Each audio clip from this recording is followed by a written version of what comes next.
Okay. Well, it really is very nice to be here. And just to, I was sort of thinking on the drive down here today, where to begin. And I guess the place to begin is with the fact that we are winding up the work on the 16-volume Dietrich Bonhoeffer Works translation project. I'm currently working on the index volume, which feels like it's going to take me forever, but having finished the other books, I know that this one too will get done. And as we've been, sort of in this end phase, the question kind of is, what comes next? Don't we sort of, at this point, know everything there is to know? We certainly have more than enough documents. But as I've thought about it, I think that this is a good time to think about the fact that I think we really are entering a new era in Bonhoeffer research and perhaps Bonhoeffer understanding. Part of that has to do with the completion of the works. The fact that they're now available in English, they've been available for about 20 years in German, of course. So there really is a lot of documentation here that people are not that familiar with. The final volume that came out last fall was volume 14. The volumes did not appear in sequence. And that's the volume that deals with the Finkenwalde years from 1935 to 1937. And there was a lot in that volume that I was not familiar with. There were a lot of documents in that volume that have not been translated before, that are not that commonly known. There's some writings of Bonhoeffer that everybody knows, everybody's read, but there's a lot of stuff in the works that really is relatively unknown and yet rather significant in understanding his development. And I felt once I got through the Finkenwalde volume that I needed to go back and completely reread Discipleship, because the Finkenwalde documents gave me new insights into the book that he had written. And so I think that there is now material there for people to really delve into Bonhoeffer sort of up close, day by day, and that in turn will lead to some new readings of Bonhoeffer. The other, obvious reason why we're entering a new era is that there really is a shift in generations at this point. Eberhard Bethge, Bonhoeffer's friend and biographer, died about 14 years ago in 2000. The generation of German scholars who studied with him or sort of lived and worked in that immediate post-war period have passed from the scene. And even in terms of the editorial staff and the people who worked on the English translation volumes, most of them are now retired. Some of the people who worked on our series have died since the publications began. So that the first one or two generations of Bonhoeffer scholars who really, I think, definitively shaped in many ways our readings of key Bonhoeffer texts are passing from the scene, and it's your turn. I mean, there are new generations coming in who I think also bring different questions and different insights to what he wrote. And I think we can see that in the kinds of books that have been coming out in the past couple of years. There's a broad scope of Bonhoeffer interpretation. It's just as broad as his appeal. And one of the interesting things about Bonhoeffer has always been that he really does appeal to people on all points of the Christian theological spectrum. So you have evangelicals who really embrace him. You have liberal Protestants. You have sort of mainline church members. Everybody finds something in Bonhoeffer that they find very meaningful, that they find very relevant for their own understanding of their faith. And of course, then, works are created on that basis. So that I think, that's part of the reason why there's a new era. And at the same time, I think that there are some real barriers to our stepping outside what I'm describing as the Bonhoeffer box and really looking at him in a new way. And one of the big barriers is the sheer quantity of this I can't even lift it, this biography, and the 16-volume works. Eberhard Bethge, who wrote this biography, who was the literary executor of Bonhoeffer's his writings, who sort of was behind the creation of the 16-volume works, really did write a magisterial, definitive biography that traces his personal life story, the story of the family, the story of his theological development, the political context in which he lived. There's a lot in here that is just amazing. And so there's so much there, and there's so much in the works, that I think people assume that that's it. That what we have in the 16-volume works and this combined really sort of tells us what we need to know. And the only thing that is left to do is to sort of reread things and come up with new interpretations or new meanings. Sort of like, having a horse that knows the way. The Bonhoeffer, or the Bethke narrative of the Bonhoeffer story is so well worn, it's such a well-worn path, that everybody kind of follows that path. And one of the things that has struck me whenever I've read a new book about Bonhoeffer or seen one of the films, whether it's a fictional presentation such as Denise Jardina's book, some years ago called Saints and Villains, or the Metaxas biography, every story of his life kind of follows the Bethke narrative, because that's the narrative we have, and it's so well known that it's hard to think outside of that. So one of the things that I had your class members read, and I don't know if people have had a chance to read it because I sort of got it too late, I sent around 2 essays. One was written by a British historian named Andrew Chandler about 10 years ago, called The Quest for the Historical Bonhoeffer. And I'm telling everybody I know who teaches Bonhoeffer to make sure their students read that essay, because it's an absolutely brilliant essay. Chandler is a very solid historian. He wrote a wonderful book some years ago called Brethren in Adversity about George Bell. He oversees the Bell archives, so he's very familiar with the history of the British churches. But Andrew's point, and he actually, this was a review essay, and what he was reviewing were the German Dietrich Bonhoeffer Werke. And his point in reviewing the Werke was what I just said. There's so much here. Everybody has retold this story so many times that there's a real danger of people sort of getting caught in a certain historiographical groove. And not really being able to see that there might be other perspectives. And one of the things that Chandler notes, and it's one of the things I'm going to focus on this afternoon, there are a lot of people mentioned in the biography, people whom Bonhoeffer encountered in Berlin, part of his studies, and Bethke sort of connected the dots as he saw them. But one of the things you realize when you really do historiographical research are that some of these people who in the biography seem to be minor players, they got 1 or 2 entries in the index, turn out to be very important individuals in other contexts during this era. And that in turn sheds some light on their connection to Bonhoeffer, or Bonhoeffer's own role. The other thing that Chandler really notes, and this is somewhat controversial when you talk to a crowd about Bonhoeffer, is that Bonhoeffer himself in many of these different contexts was actually a minor figure. That Bethke, a biography like this, or any biography, but especially one that is this big, has a real figure and ground problem. So Bonhoeffer is the central figure in everything we're looking at, whether it's the story of the church struggle, whether it's the story of the German resistance. Now, Bethke himself was careful about this, both in the book itself and in his later talks. He was always careful to say, Bonhoeffer wasn't, the central figure in the German resistance. He wasn't the one who was going to assassinate Hitler. He wasn't at the head of the church struggle. And yet, I think because of the storyline itself, perhaps because of our desire to find heroes in this bleak era, and because of some other books that have been written, Bonhoeffer kind of gets put there. So that in the films, for example, Bonhoeffer is, meeting privately with the generals to talk about, killing Hitler, or he's actually, actively saving Jews, or he's kind of, the guy at the head of everything, whereas in real life he really wasn't. And so we kind of lose sight of where Bonhoeffer actually stood in his times. Chandler sort of ends this review by saying that he also notes that the Bonhoeffer story has been largely created by theologians, not historians. Bethke was a theologian. Most of the people who worked on the Bonhoeffer works were theologians.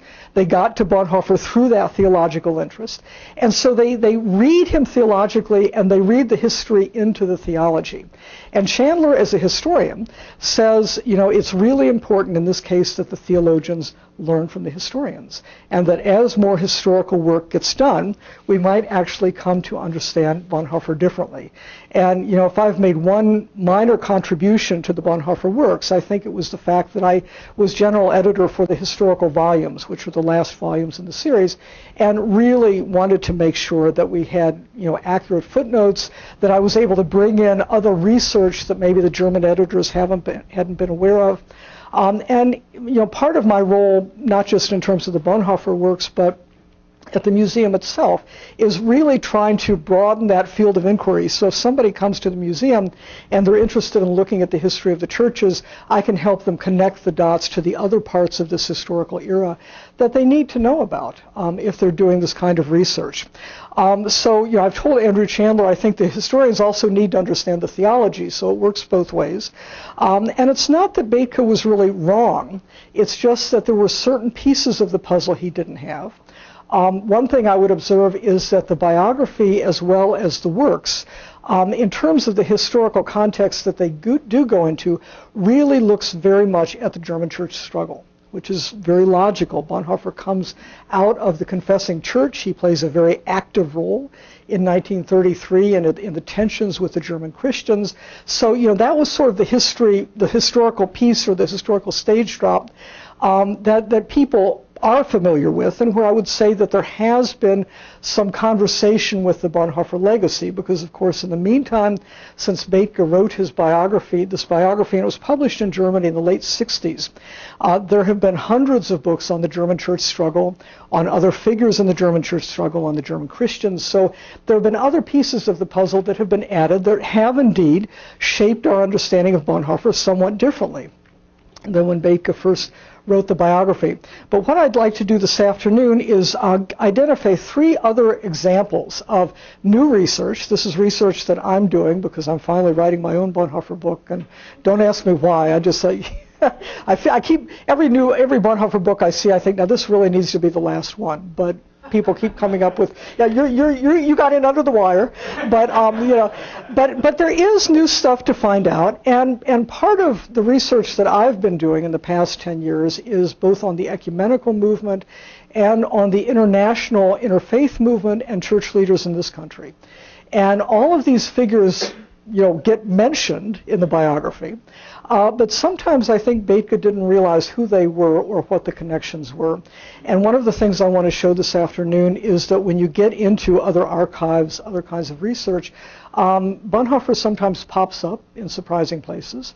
And this gives us a new piece of the puzzle that we didn't have. So I think that the good and the bad news for those of you who want to go on and get PhDs or do some work on Bonhoeffer, is that there's still quite a bit that could be done. I mean, there really are things we don't know. I think there are questions we need to revisit. There's a really interesting new book out called Bonhoeffer the Assassin. I don't know if you've talked about it in this class. Very provocative book, and I can get into that a little bit later. But the interesting thing with that book is that I think if they had just done some other historical research, they would have been on firmer ground to make their theological arguments. So there really is a relation between understanding the historical context and understanding the role of Bonhoeffer in his theology. So the first thing I'll look at, and I sort of slap this together, so I'm looking in this country at the denominational landscape, leaders of different churches, Presbyterians, Lutherans, what have you. The ecumenical movement, both in the United States and in Europe, Bonhoeffer had connections in both, and the interfaith movement in this country particularly, because one of the interesting parts of this history is that the National Conference of Christians and Jews, which was a Catholic, Protestant, Jewish organization, was founded in the late 1920s and thus became active right at the point that the Nazis were coming to power. And the people who were part of that organization had ties both to the Federal Council of Churches and in some cases to European ecumenical leaders and European Jewish leaders. And so there's kind of a tapestry there of people who were doing quite significant things in the background of some of the issues that we look at in terms of Bonhoeffer. I'm going to have to walk back and forth because I have to advance the PowerPoint. So this, first of all, is a picture. These are all photographs from the United States. And I think it's important to realize what leaders, interfaith leaders, and Christian leaders in the United States were dealing with in the 1920s and 1930s in terms of a rise in hate groups, a rise in anti-Semitism, and the National Conference of Christians and Jews actually emerged or was founded in part in reaction to this. During the 1920s in this country, in the wake of World War I, you really did have a new upsurge in the Ku Klux Klan. During the 1920s, they were every bit as anti-Catholic as they were anti-black. So this was raising a lot of alarms. in the Catholic churches and in more liberal Protestant communities. And so the reason, in part, for the founding of the NCCJ was to combat this kind of hatred at home. And one of the things this meant was that after 1933, they looked at what was happening in Nazi Germany through a very American lens. That is, they sort of thought that the rise of Nazism in Germany was very similar to the racism in this country, to discrimination, to these kinds of things. And their approach in this country that they really, developed during the 1930s, it's an amazing organization, was that they traveled across the country. They went into communities of all kinds. Every community they went into, they reached out to Catholics, Jews, and Protestants, and they tried to form localized coalitions that would fight religious prejudice, that would fight hatred, that would find common ground on social issues, whether it was racial justice or other issues. And it was a very successful organization. They really, from the time they were founded in 1928 till the end of the 1930s, they expanded enormously. They had a huge following. They got a lot of press. And so the model that they were using of these localized outreach community organization in the United States was working. And that was another reason why when they looked toward Germany, they thought that they could do something there. Now, this is another historical photograph. This is actually from the museum archives. This is fascinating to me. And what I'm trying to situate right now is to give you a sense of other Christian leaders, Jewish leaders in this country, looking at what happened in 1933 in Germany and how they saw it. The Baptist World Alliance, that is representatives of all the different Baptist churches from around the world, had planned their international meeting in Berlin, to hold it in Berlin in 1934, before the Nazis came to power. It was on the calendar. So when the Nazis came to power, the German Baptists, which were a small church, but, relatively lively, organized the conference. We're very proud of being able to host it in Berlin, as you can see from the swastika flags in the background. The German Baptists were actually very pro-Nazi. They agreed with National Socialism's, they agreed with the nationalism, they agreed with the social agenda. They thought that Hitler would be a strong leader that could bring different kinds of values back to Germany after the Weimar years. And so the German Baptists really kind of wanted to showcase what was happening in Berlin. But what happens at this meeting is that the Canadian delegates and the African American delegates get to Berlin and are genuinely shocked by what they see. And begin to sort of push for minority resolutions to to talk at the meeting about what was happening in Nazi Germany. They didn't get to the top. They only were able to submit minority resolutions because most of the representatives at this meeting actually kind of pushed back. But there was a minority resolution passed at the meeting to talk about issues of nationalism and racial injustice, as they, that was the way they framed it in Nazi Germany. And the minutes of this meeting are really interesting because you can see the discussions among Baptists from all over the world about these kinds of issues. So in other words, what was happening in Nazi Germany was sort of on the plate in terms of, Did you know any of the names of the African Americans? Yes. We actually have the full minutes and the full list of all the people attending at the museum. And Beverly Mitchell, who teaches at Wesley Theological Seminary, has actually been trying to track down the African American delegates. If you Google this, the Christian Century some years ago actually published a very nice little article about this meeting. So there hasn't been, I don't think, a dissertation published on it, but there have been some articles published about the meeting and what happened there.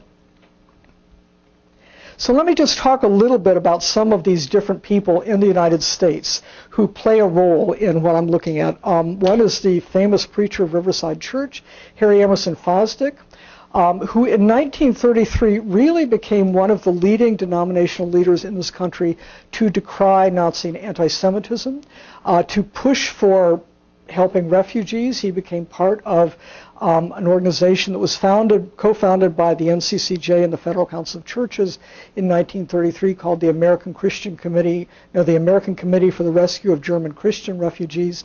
The background of that, although it was an interfaith committee that also helped Jews and had Jewish members, was that they were afraid of not getting enough support from Christian churches if they didn't reference Christian. They were afraid if they said Jewish refugees, it would feed anti-Semitism in this country.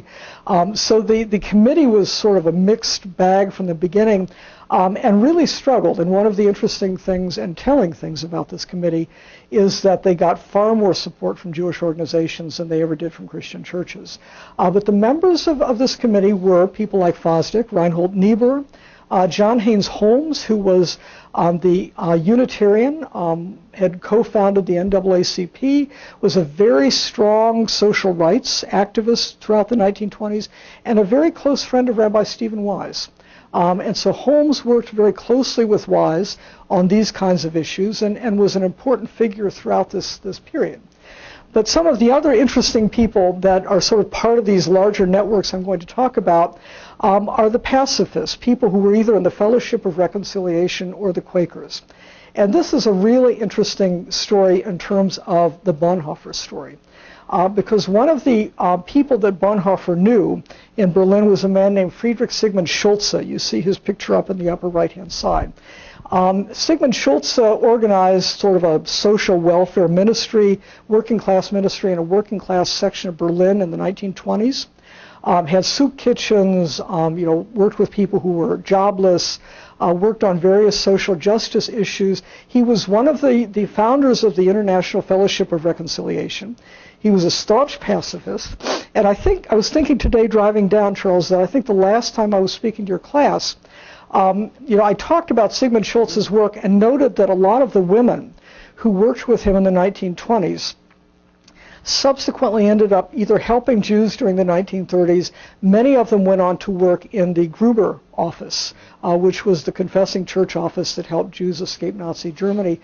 And so I sort of said, I think that's, where we see, that's really the only circle of people we see after 1933 in Nazi Germany working together with Jews. Well, I was wrong. I've done a lot more research since then, and one of the things that I've realized is the extent to which Sigmund Schultz, even before 1932 or 1933, was actively working with Jewish leaders in Berlin, Jewish leaders across Europe, and I can't remember now the order that I've got my slides in, but let me just sort of stay parked here for a minute and talk a little bit about the people portrayed here, because they really do figure some in the Bonhoeffer story. Sigmund Schulze was working before 1933 with Jewish leaders across Berlin, and as a result, he was really the point person in 1933 when the Nazis came to power, who could help connect them to Christian organizations that might be able to help them get out and help create a network to help people escape. As a result of his efforts, he was deported by the Gestapo in July of 1933. He was very quickly on the Nazis' radar. But the interesting thing with Sigmund Schultz that I've learned through looking at American archives is that he was also a point of connection for the people from the United States when they went to Nazi Germany. So the National Conference of Christians and Jews, early 1930s, they're looking at fighting prejudice at home, but they're also looking at what's happening abroad. And one of the things that they were concerned about was the rise of anti-Semitism in Germany, which was striking already by the early 1930s. So in 1932, you have an American delegation going over to Berlin to meet with German Jews, Catholics, and Protestants to talk about the issue of anti-Semitism, to talk about the rise in the Nazi Party, to sort of it was a fact-finding trip. What's happening here? What can we report back to the States? How can we help? Their point of contact was Sigmund Schulze. The other point of contact was a man whose picture I could not find, a Jewish activist named Bernhard Kahn. Kahn was an absolutely crucial person during this period, and there's so little that's been done on him. But the paper that I sent you all that's called Track 2 Diplomacy goes into the relationship between Kahn and Sigmund Schulze. Kahn was a Swedish-born doctor, became a German citizen, became active in the Jewish refugee work after the First World War, especially in reaction to the pogroms in the East, emigrated to Germany, and so he was working in Berlin in the late 1920s, early 1930s to help Jewish refugees from the East. 1933 comes, he decides to get out of Berlin, goes to Paris, and became the European director of the Jewish Joint Distribution Committee, which was the primary organization in this country and internationally that tried to help Jewish refugees in Europe. So Kahn was the point of connection for diplomats. James MacDonald, when he was Commissioner of Refugees, visited him. Kahn had very close connections with Sigmund Schulza. So Sigmund Schulza becomes a point in this network that's incredibly important. And in 1932, when these American church leaders go to Berlin, they meet with Kahn, they meet with Sigmund Schulza, they meet with the head of the German Zionist organization, Georg Landauer.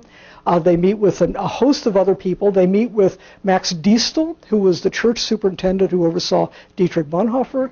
They met with Adolf Deismann, who Bonhoeffer also knew. And they met with a man named Julius Richter, who was a mission scholar and turns out to be an incredibly important figure in this history. And again, some of these people are mentioned in Bethke, but Bethke didn't understand what they did or who they were. And so their significance in this story is kind of lost when you look through the Bonhoeffer lens, but when you look through this larger lens, you can kind of see it.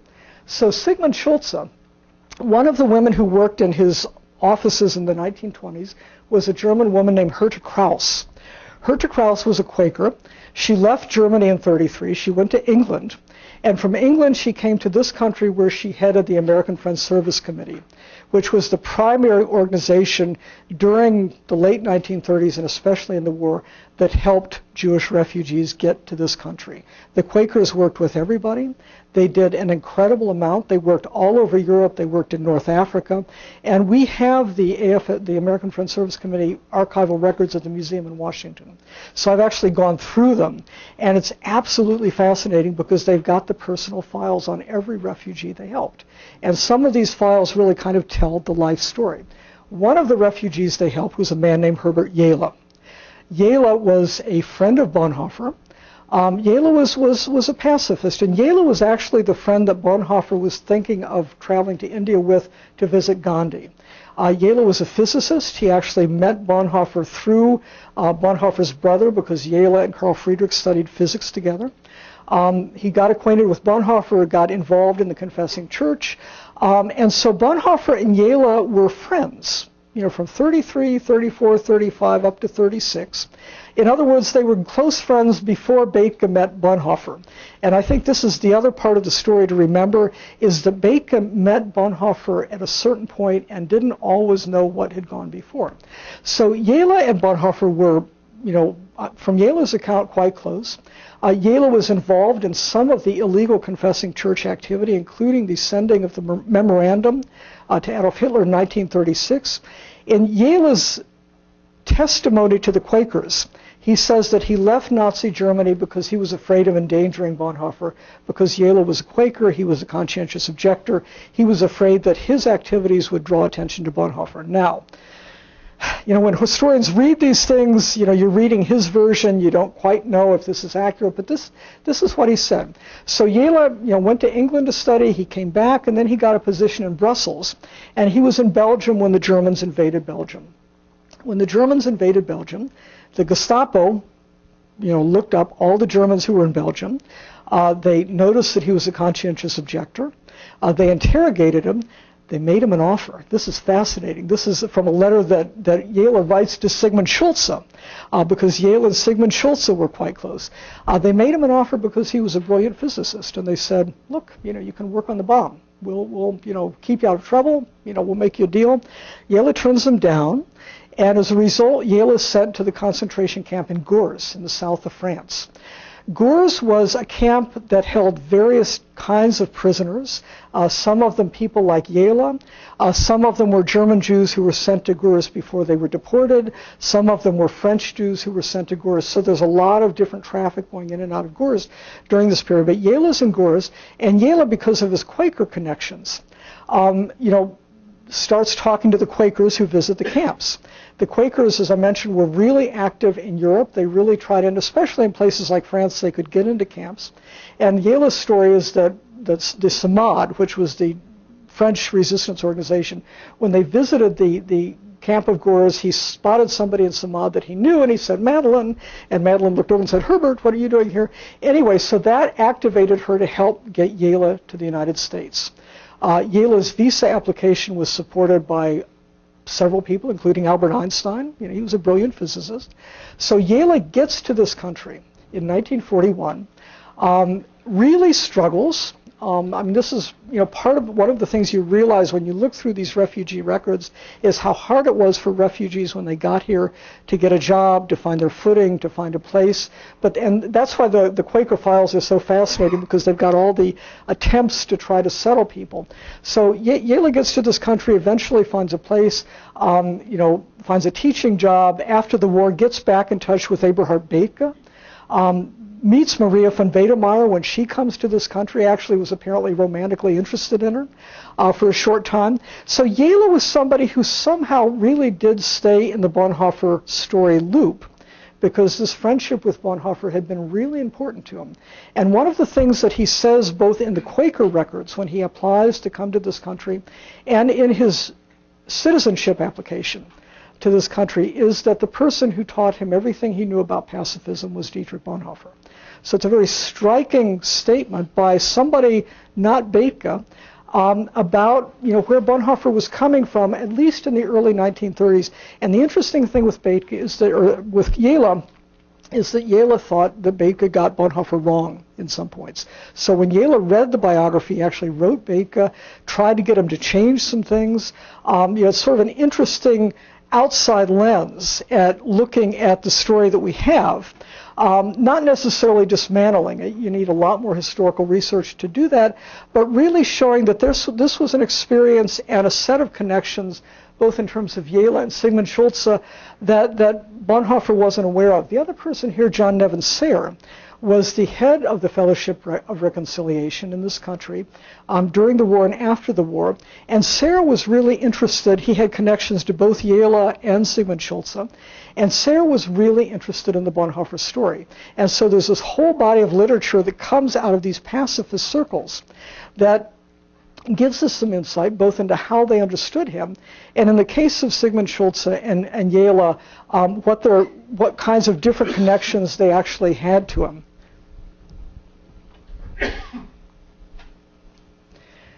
So let's look at some of the other people in the network that again pop up in Bethge, but not necessarily you know, in a way where he recognized them. Now, some of these names, I don't know if any are familiar to you, but this was a sign of the ecumenical Jewish cooperation.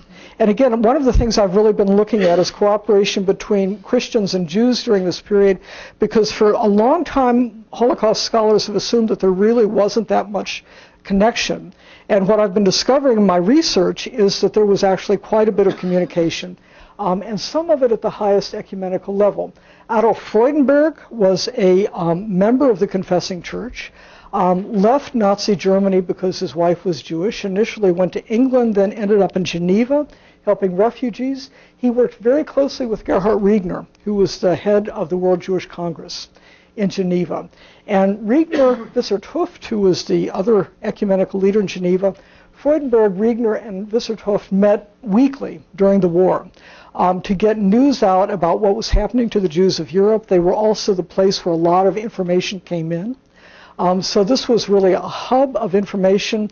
And one of the things that I've looked at when I've looked at some of these other people are the connections or the meetings between people like Freudenberg and Wissert-Hooft and Bernard Kahn, George Bell. There are these people in Bonhoeffer's network that knew each other, that met together specifically on the issue of refugees. And I just mentioned George Bell because, of course, he plays a large role in the Bonhoeffer story. Bell, Bishop of Chichester, is somebody who really mentored Dietrich Bonhoeffer during his years in London, stayed in touch with him, was his primary point of ecumenical contact once Bonhoeffer entered the resistance. And so that's the story of Bell that we get in the Bonhoeffer Works and in the Bethge biography. But Bell met regularly with people like Bernard Kahn, with James MacDonald, with these other networks who were coming to Europe to try to find out what was happening, and above all, trying to help Jews get out of Europe. Bell also had close connections to the Quakers because his sister-in-law, a woman named Laura Livingston, was a Quaker and actually worked in Berlin throughout the 1930s. So Bell is an interesting figure because he's got connections to all these different groups. And one of the fascinating things in the archival research I've been doing is coming across documents that give an account of a meeting between Bernard Kahn, James MacDonald, George Bell, and a young German in London. And Bonhoeffer is never named by name, but there are several meetings during the time that Bonhoeffer's in London of this nature where there's a young German.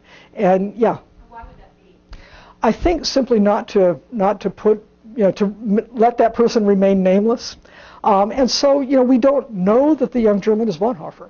And yet the date, tracing all this and dating it suggests that it may well be. And in a minute I'll get to a piece of evidence where Bonhoeffer is mentioned by name. So these are all different networks that Bonhoeffer sort of has a connection to, but they're doing other things than what Bethke talks about in the biography, and that's one of the things that I think opens up new avenues of inquiry. Now here's a picture at the lower right of the National Conference of Christians and Jews. The people shown there, the man on the left is J. Elliott Ross, who was a Catholic priest, Everett Clinchy, who was the Protestant founder of the NCCJ, and a rabbi named Maurice Lazarin, who was their Jewish staff member. They helped found the British Council of Christians and Jews in 1942. And the Anglican Church had a huge role in the interfaith movement in Great Britain, particularly the Archbishops of Canterbury, Cosmo Long, and subsequently William Temple. So let me talk about some of the U.S. religious leaders actively involved in responses to Nazism at this point. A few names you might recognize and several that you probably don't. There are three Jewish leaders here: Jacob Marcus, Maurice Lazarin, whom I mentioned, and a rabbi named Jonah B. Wise. And Jonah Wise is an interesting figure, partly because I think he's actually the Rabbi Wise that Bonhoeffer was in touch with, not Stephen Wise. There's one reference in the works to Stephen Wise during Bonhoeffer's time in America. There's a mention, in one of the documents that he went to hear Rabbi Wise preach. And then in the biography in 1933, there's a mention that in the spring of 1933, Bonhoeffer wants to send a report about what's happening to Jews in Berlin to Rabbi Wise. And so our assumption has always been Stephen Wise, because that's the big name, that's who we know. But Jonah Wise is the more likely candidate, because he was actually one of the leading rabbis in New York City during Bonhoeffer's time there. He was the rabbi of the Central Synagogue on Central Park West, a very large synagogue, and very renowned as a speaker, so that people really did visit the synagogue to hear him speak. Most importantly, Jonah Wise had connections to all the people I've just been talking about. He was on the American Committee for the Help of Christian Jewish Refugees. He had connections to the NCCJ. He worked very closely with people like Reinhold Niebuhr, Henry Leeper from the Federal Council of Churches, and he went to Berlin in the spring of 1933. So Jonah Wise in 1933, once things are happening in Nazi Germany, gets leave from his congregation to volunteer his services for the American Joint Distribution Committee. So Jonah Wise at that point becomes a very strong player in these interfaith circles. Jacob Marcus is an interesting figure, also a rabbi from Cincinnati. The interesting thing with Jacob Marcus is that he's one of several Jewish leaders who visit Germany during the 1930s, both to see what's happening and to see if they can help refugees. The other person that I'm going to talk about now is Maurice Lazarin, who worked for the National Conference of Christians and Jews. Maurice Lazarin was a Baltimore rabbi, became very active in the interfaith movement in the early 1930s. And as I mentioned before, that the interpretation that the NCCJ gave on what was happening in Nazi Germany as it unfolded was through an American lens. They really sort of saw this as the kind of prejudice we had in this country, and a prejudice that could be addressed perhaps by bringing people together, by educating them about each other, by getting people in conversation. And so the NCCJ has this idea in 1935 that they're going to go over to Berlin, they're going to go to Nazi Germany, and they're going to bring Jews and Nazis and other people together to talk about their differences. And Lazarin gets a leave of absence from his congregation in Baltimore to go to Berlin, and he actually thinks that he might move there if things go well. You know, when you read his correspondence, it's a really amazing story. He met with Ambassador Dodd, you know, he met with lots of people, met with Jonah Wise, sort of made all the connections. All of his correspondence went through Bernard Kahn's office, so there are reports back to Kahn. Lazarin sort of was in touch, had all these feelers out to everybody, goes to Berlin in 1933, arrives there in February, thinking that he's going to be working for interfaith understanding, and within 5 days he's in an absolute state of shock. And his letters are just, he's absolutely stunned. He says, I had no idea it was like this. It's so bad. There's nothing we can do here. The only thing we can do is try to help people. And so at that point, Lazarin decides in Berlin that he's going to try to help whoever needs a visa. He's going to do his best to help them. And that's what he spent his remaining time in Berlin doing. He stayed in Berlin until May of 1935, then came back to this country and gave a lot of talks where, among other things, he talked a lot about his meetings with people who had been in the confessing church. And the interesting thing for Lazarin, and this again shows the importance of somebody like Julius Richter, is his point of contact in Berlin was Julius Richter. Sigmund Schultz was gone. I mean, he had been deported. And so, Americans going to Berlin sort of said, who can I trust? Who can put me in touch with people? Julius Richter was still there. And so Julius Richter becomes Lazarin's point of contact to the confessing church and, as we can see, to the Bonhoeffer family. So this is the first letter I found in Lazarin's papers, and I'll show you the handwriting. I don't know if you can notice it. But this is a letter from a woman named Martha Kramer, who's the wife of Walter Kramer, who was Karl Bonhoeffer's assistant at the Charity Hospital. Kramer was of Jewish descent. He was affected by the Aryan laws. He lost his job, and so he was trying to get a visa. And somehow, Lazarin gets invited to the Bonhoeffer home, where he meets the Kramers. And this is Mrs. Kramer's follow-up letter to him. Dear Mr. Lazarin, I hope you're well. I don't know if you remember. You can see I met you at the Bonhoeffer house. You can see where she writes Bonhoeffer there. And so Lazarin agrees to try to help the Kramers get out, and begins to send correspondence to his contacts, including people in this country, to help the Kramers get a visa.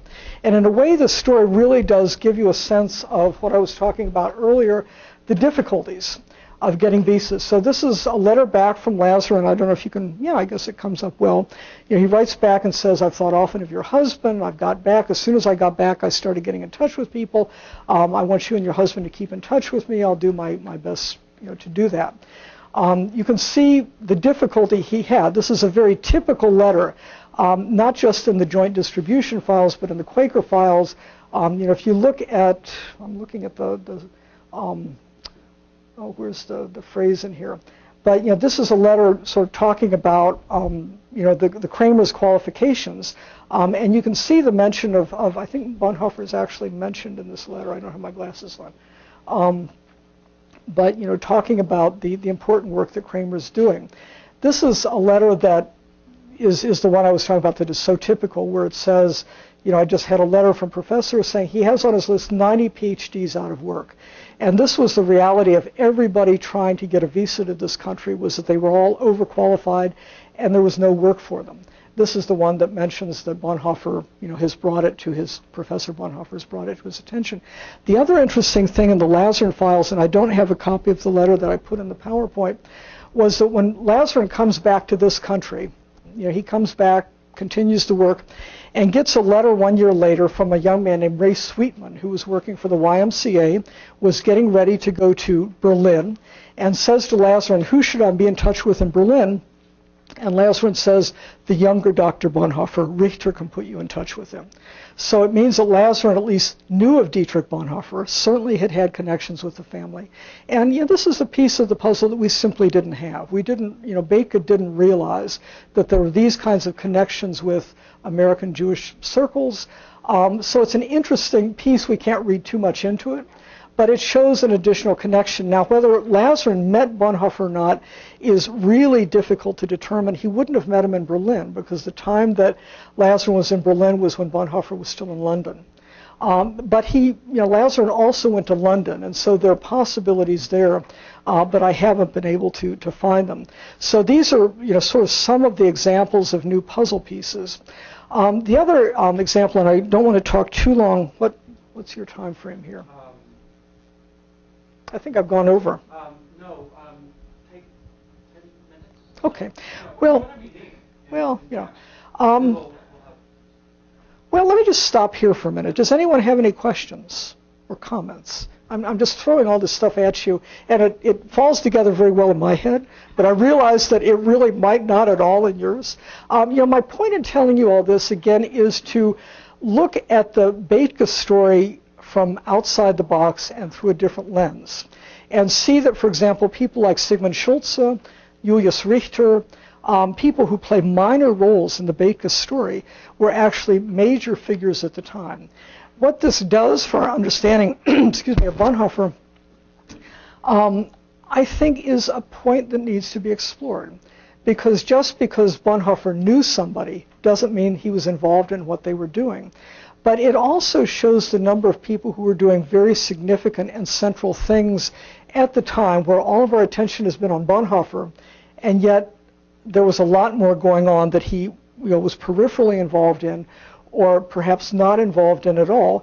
And yet he does seem to have been part of a network of people in Germany who were known.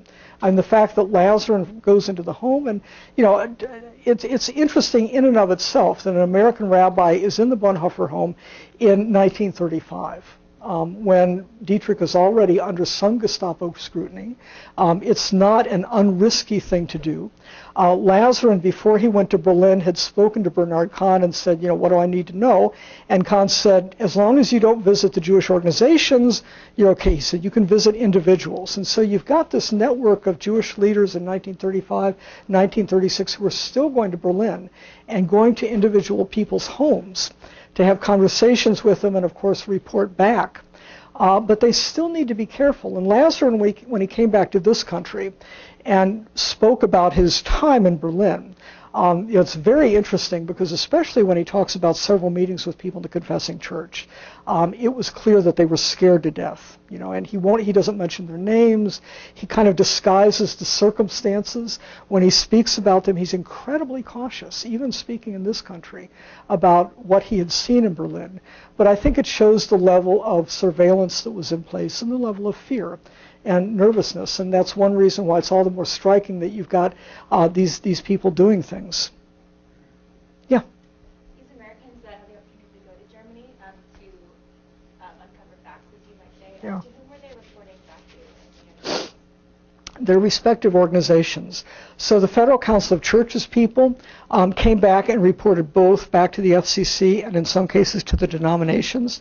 The FCC was politically high profile and very active, so they actually helped organize rallies.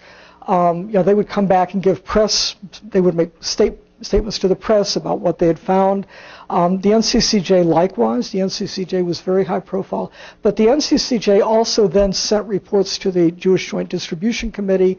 There was so there was also a level of communication where they were just letting people know what was going on and how things were going. And the the Jewish Joint Distribution Committee was incredibly active during this period. In fact, they're really kind of the heroes of that era. And their relationship with the Christian community was a very ambivalent one, because there were simply not that many Christians who were that serious about the specific issue of the persecution of the Jews. And so a couple of the people at the NCCJ and at the Federal Council of Churches were the main point people for that. But, again, you look at somebody like Sigmund Schultz, in Geneva. I mean, there was this network, and this becomes especially interesting during the war, when, the actual genocide begins, war is going on, and it's much, much harder for Jews to get out.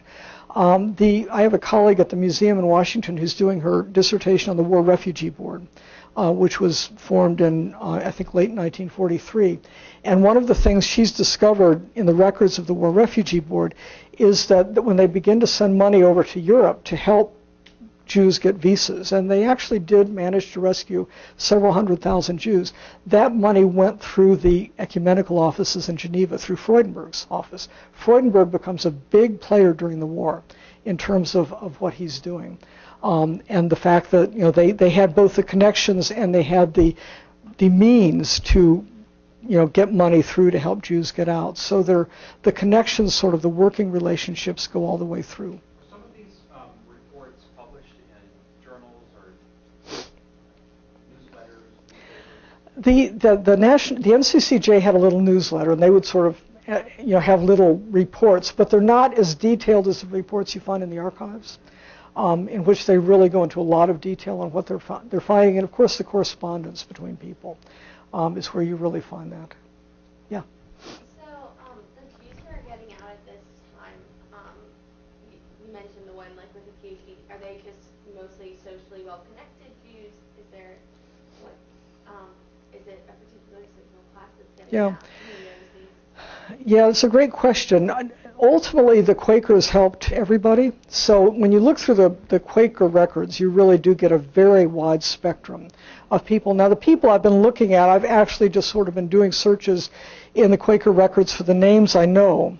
And I kind of actually started with some Bonhoeffer-related names, but then names from the Confessing Church. They had more connections than other people. They also had more connections abroad. But the Quakers really worked on all levels to try to get people out. Yeah. Are these copies of the Quaker records, or are these the old? These are the records. Records themselves. Yeah. The repository for these. Yeah. Is there any direct connection between the AFSC as an organization and No. There really isn't, and this is one of the things. In fact, I mentioned the new book on pacifism, and maybe this is a good time to talk a little about this issue of pacifism, because Bonhoeffer knew individuals. He had known Sigmund Schulze, he knew Jela, and I would say Jela is perhaps the closest connection in terms of somebody who's a link to these pacifist organizations. But in Berlin itself, he does not seem to have been connected to the Quaker community in Berlin, and there was a very active one. And his interest in visiting Gandhi and sort of pursuing nonviolence, when you look at those documents and you look at the trajectory of that, it really is kind of his own interest. I mean, he brings Jela in, they go talk to people in London about it, they talk to other people in England, but it's not connected to the Quakers as an organization. And this was actually one of the things that comes out in the late 1940s in some of the Fellow of Reconciliation records and the Quaker records, where people sort of say, well, Bonhoeffer, he wasn't one of us. They respect him, but they don't. He's not coming from that place, and that's one reason why I think this new book, Bonhoeffer the Assassin, I think theologically it's interesting, and some of the readings of Bonhoeffer's texts are really, they're valuable. I mean, this is one of the exciting things, is when you get people from other traditions reading the Bonhoeffer texts and finding things in them. But historically, the book doesn't hold up because they didn't look at this stuff. Basically, they just, the argument they make in the book is kind of that, Bonhoeffer was a pacifist. We can see this from his theological work, and therefore Bacon must have been wrong, that he was in the resistance. And, that's not history. I mean, that's, sort of, you've got to have more there.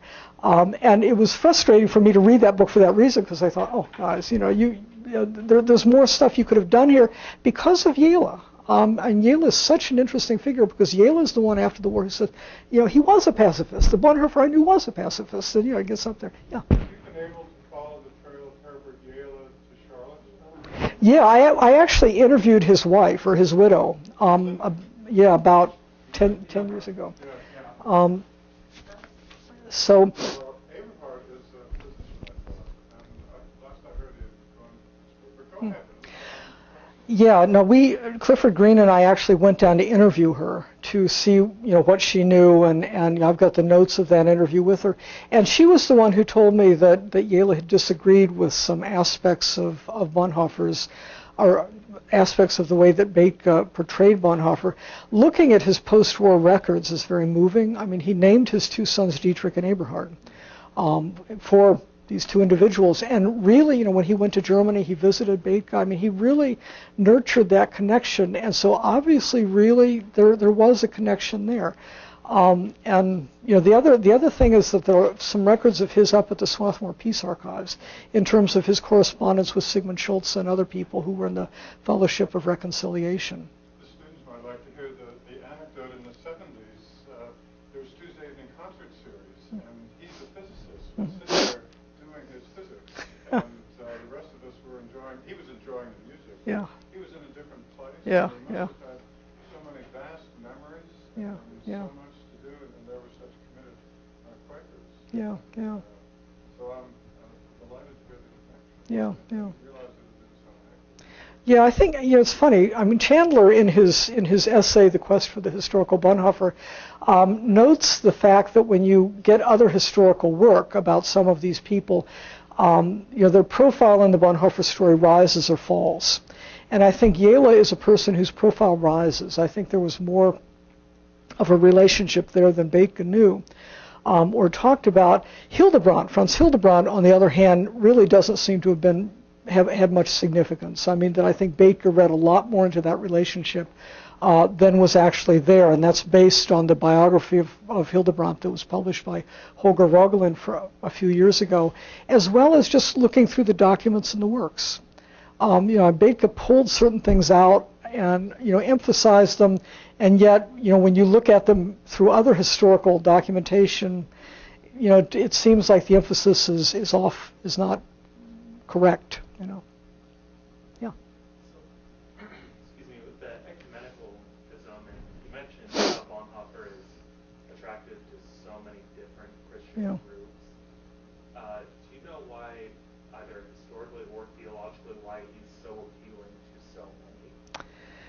Well, I know this won't be a short answer, but as simple as possible. I've been thinking about this spring, actually.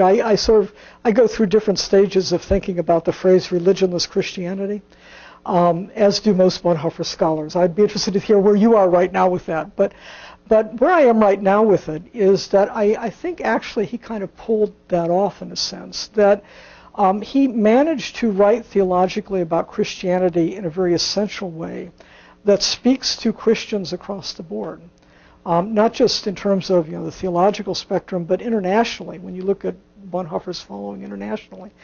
So it's not tied into a certain understanding of Lutheranism or Catholicism or Presbyterianism or what have you, but he really just kind of manages again and again to boil everything down to the essence.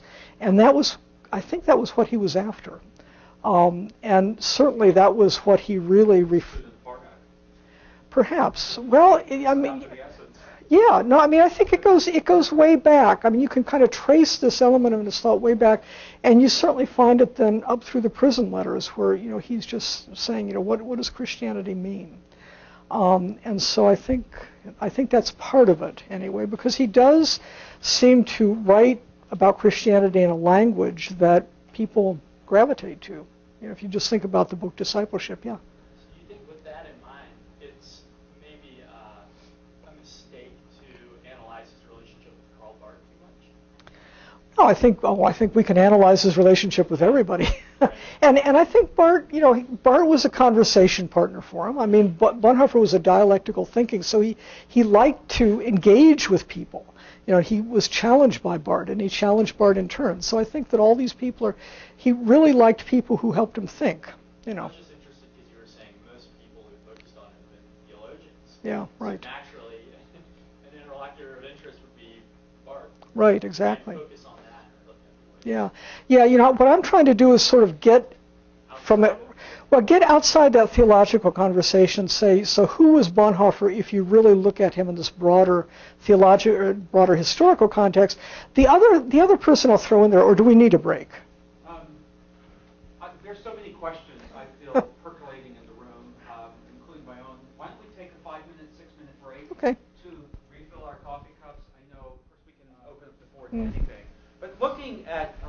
studies, the history of Bonhoeffer studies. Yeah. Can you sort of give us a map of the earlier eras, how you would describe these earlier eras of Bonhoeffer studies and what, what this new era promises? Well, let's see. How would you characterize the first generation? Yeah. Well, yeah, I think it does begin with the people who studied with him at Finkenwalde after the war. It begins with the early publication by Bethge of the prison letters in the 1950s. I mean, there's certain things that happen in the 1950s that where Bethge himself, I think, was really surprised by the broad reaction, the interest. Bethge came to this country in the late 1950s to speak about Bonhoeffer at Harvard and also to begin work on the biography. And one of his comments during that visit was that already everybody had his own Bonhoeffer, that people sort of had grabbed onto the story. Excuse me. And sort of were already kind of interpreting it. So the interpretation sets in immediately. And I think some of that also dovetails with the early hagiography about the German church struggle. Niemöller had been released from Dachau. There were certain names out there in the late 1940s, early 1950s that people kind of latched onto. So the early picture of Bonhoeffer is this person sort of at the head of the anti-Nazi opposition, member of the Confessing Church. The Confessing Church at that point was really understood very hagiographically as a very, courageous movement against National Socialism. So, in a way, that's sort of all of a piece in the 50s and 60s. And then in the late 1960s, you begin to have the first inklings of more critical scholarship on the Confessing Church. Which really looked much more at the historical record, was written not by people who had been part of it, but by the next generation, really looked at the anti-Semitism, which was very prevalent in the Confessing Church, looked at all the compromises. Niemöller himself, he was still alive, he was being interviewed, but interviewed more critically. And the interesting thing there is I think you can sort of see how Bonhoeffer is kind of held, excluded from that critical study.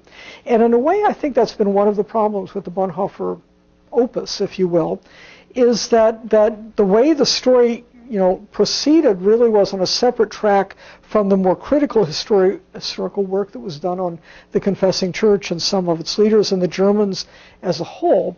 If you fast forward till today, where you really have a lot of work in Holocaust studies about Nazi Germany that looks very critically, especially at the abundant evidence of complicity.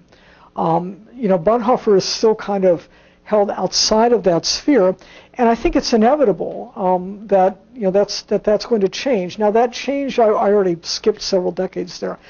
That began to change in the 1970s with the rise of Holocaust studies in this country, and the interesting thing there is that Bethge was part of that. Eberhard Bethge traveled to this country a lot, and during the 1970s, the minister Franklin Littell, with several other colleagues, founded something called the Annual Conference on the Holocaust in the Churches. And Littell's goal was to get churches really aware of the role of churches in National Socialism, in anti-Semitism, to really look at this history more critically. And at its peak, it was a huge conference. Hundreds of people attended it. It was really the first Holocaust Studies conference, so it dovetailed with the early generations who were entering the field. And Bethge became very involved in it. This was something Bethge himself was very interested in. He was interested in Jewish-Christian dialogue back in Germany. He was instrumental in getting the German church to sort of look at the issue of anti-Semitism in the churches. So, Bethge came to this country and I think was somewhat shocked by the very critical Jewish attitude toward Bonhoeffer. My friend Susanna Heschel has described to me how her father, when the biography came out, her father bought the biography. He wanted to read it, read the biography all the way through, threw it down on the table, said, he didn't do anything. That was the Jewish attitude. They looked and they said, what were they talking about? What did he really do? And when you look at the facts, it's absolutely true. This is where, the Bonhoeffer story, there's so much read back into the story, historically, we assume that he, was the reason he was doing everything he was doing was to help Jews. We assume that he was here or he was there. And yet when you actually look at the evidence, he's really not in many of those places. And especially if you look at his reaction to something like Kristallnacht in November 1938, where Bethge went back, moved by all these critical questions, and said, he wrote this in the margin of his Bible. Well, okay, really, I mean, what does that mean? Kristallnacht in Germany was actually a moment where you did have a couple of people step up to the plate in the confessing church and stick their necks out and preach sermons. There was a preacher named Julius von Jahn in Württemberg who preached such a sermon that he was beat up by thugs. His farmhouse was vandalized. He was arrested and sent to a camp for a little bit. I mean, there were people who really did speak out and suffered the consequences. And one of the things that has struck me in going through the works is the number of compromises he made, the number of times where he seemed to duck, the indecisiveness. I think that there's an aspect of Bonhoeffer that we need to recognize when you really look at him up close, and based on that basis, really think about who he was. I mean, I think that there's a possibility for rethinking Bonhoeffer, but only if we've got the critical capacity to kind of step away from the biography. And Bethge, because he was so engaged in these conversations, and Bethge was a remarkable person. He was not defensive, and he would take these questions and he would say, wow, I really need to think about this, and I'll go back and look at this, I'll think about it. So, Bethge's essays about Bonhoeffer and the Jews, his famous essay was Bonhoeffer, one of the silent bystanders. He really went back and struggled with things. And in that way, some of what we're reading into Bonhoeffer is, in fact, I would say Bethge. Yeah. Would you think that Bonhoeffer is romanticized, kind of like he was a hero of all of the disaster that's happened? Yeah. Because he was so theologically deep. Yeah. And removed from the particularity Yeah. of the circumstance, that it was easier to relate to him. And since he was basically on a fringe, Yeah. it was easy to kind of prop him up and say, see? I think definitely so. I mean, there's definitely a mythology there. And the interesting thing is that Bethge on a number of occasions tried to stop that. I mean, when you heard him talk, or in his essays, he makes a point of saying, now don't read too much into this, or I want to be clear, he wasn't this, he wasn't that, and yet that's kind of where we've put him. And so it gets really hard, when you talk to groups about Bonhoeffer who think, we all know Bonhoeffer, right? And you say, well, actually he wasn't there, he wasn't, it's hard, for people then to place him. Then they say, well, who was he? And, I don't think it's possible at this point to go back to the very beginning. And like I said, Bethge got an awful lot right, and we do have all these documents there. But that's why I think at this stage in time, it's helpful to look at this bigger historical picture. And really try to think about, where we see Bonhoeffer in there and where he's not, where he's not present. Other questions? I was going to throw one more example in, and this might be a good one in terms of your question, because I think the other thing about the Bethge's reconstruction of the Bonhoeffer story is that he was very sensitive to the family in the wake of what had happened in 1945. And for that reason, there were certain things he didn't touch. There's a biography that appeared in Germany a couple years ago of Paul Finnhauser, who was the cousin of Bonhoeffer's mother, so Bonhoeffer's second cousin. And the role that Paul Finnhauser plays in the Bonhoeffer opus is that he's the city commander of Berlin during the war. And so when Bonhoeffer's arrested, the family turns to him and says, can you help? And Paul Finnhauser visits Tegel prison, where Bonhoeffer's being held, and all the prison guards, he's related to him. And so after that, Bonhoeffer gets much better treatment, he gets special privileges. Bonhoeffer's very embarrassed about this, but, there's no more than that. Well, this biography of Paul Finnhauser really kind of shocked me, because you look at this guy's career path through the Nazi years. He was a career military officer. So in 1933, like most career military officers, he welcomed the rise of National Socialism. He thought Hitler was a great leader, begins to follow his career, moves up very rapidly. By 1937, he's been able to move into a villa that has been taken from a Jewish family. After Kristallnacht, he gives a speech blaming Jewish rabble-rousers for undermining the folk. He gives one speech after another, which is very pro-Nazi. Their youngest child is born in 1938, and the mother begins to keep a diary for the little boy and begins to talk about, the glorious days of the Reich and how Hitler's doing all these things. So, the family, in terms of what they're saying publicly and privately, really is in line with what's happening. He leads one of the divisions in the invasion of Poland. He then leads his division into the invasion of France, becomes city commander of Paris under German occupation, and then is promoted back as city commander of Berlin. And when he gets that post, no one less than Joseph Goebbels says, "Great choice. This is a man we can work with." So, Paul von Hase is, in it. And 1944 comes along.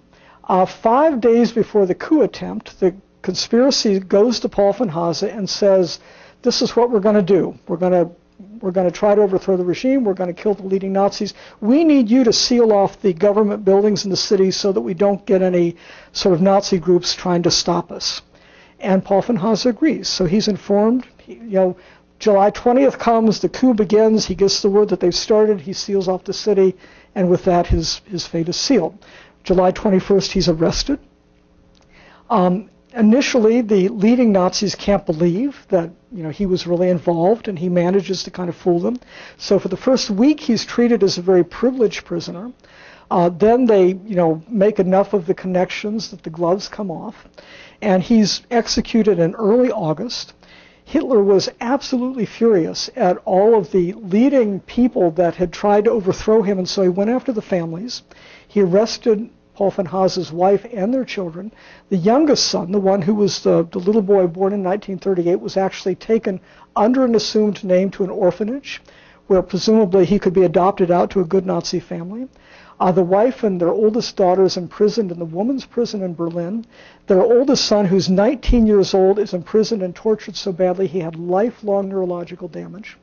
And so when Margareta von Hase gets out of prison in early September of 1944, having had all this happen, and she has nowhere to go because their home has actually been confiscated by Heinrich Himmler, who moves into their home because his home has been bombed out. So she comes out of prison, she has literally only the shirt on her back.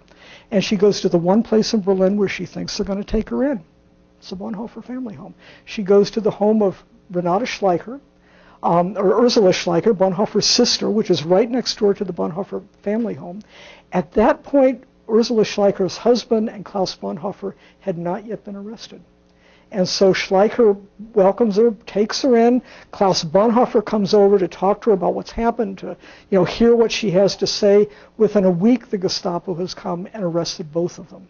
And she blamed herself to the end of her life because she felt that she had led the Gestapo to them. So, this is something Bacon never talked about. He never talked about the other people in the conspiracy, people like Canaris, who was, a drinking buddy of Reinhard Heydrich. I mean, these people were Nazis. And even if they had enough conscience that they tried to overthrow the regime, they still had bloody hands. And this is an aspect that I think Bacon just felt he couldn't touch. And so it kind of gets passed over, and yet I think that it should lead us to read Bonhoeffer's prison writings entirely differently. I certainly do. I published something about 10 years ago about his role in the resistance, and this aspect of it, the fact that he was, working, he had kind of thrown his lot in with this very mixed group of people. If you want heroic figures from the Nazi era, this is not really where you look. And his writings about guilt during that period, his famous essay After 10 Years, I think all of these really show the reflections of a good man who realizes that he and his country and his family and everybody else has failed. And I think that's really how it has to be read. But you don't get that reading of Bonhoeffer if you've got sort of this heroic vision of him. And even though Bacon tried to pull people away from that heroic understanding, because he didn't get into this other stuff, the stuff that historians in the meantime have gotten into, he didn't have language for it. And it's something that really in the first 20 years after National Socialism, nobody wanted to touch this stuff, Oh, I thought you had some. Yeah. So, general question about the relationship between biography and theology. Yeah. So a lot of time I think with theologians, we decontextualize them. Yeah. Take their writing, pull the article, place them in context. Yeah. I think the Bonhoeffer in some ways is the exemplar of, Right. of a kind of textual theologian putting it in context, and I think Yeah. we do that a lot. So obviously biography and theology or action and beliefs are mutually influenced. Yeah. It seems with Bonhoeffer though that it's almost the exact opposite. That it's heavily weighted towards the biography in the way that we read biography into a theology as well. Yeah. Yeah. I wonder if you think that we do that too much. Yeah. Is the kind of balance there weighted too heavily towards? Yeah, that's a great question. I do think the balance is off. And I sort of obviously tilt toward getting as much history in as we can, but I do think in one sense a lot of the theological stuff is just theology. That's one of the things that really struck me in working on volume 14 of the Bonhoeffer Works. And if you're interested in Bonhoeffer's theology, and especially the Finkenwalde period, it's a great volume because there's a lot in there that I think is kind of straight theology. He really was trying to train these young pastors in waiting for the ministry in Nazi Germany. And at that point, for all he knew, this was going to go on for 1,000 years. So he was training them in a way that he thought they could hold their own in this ideologically charged environment, and really kind of doing it by going back to a deeply grounded theological understanding.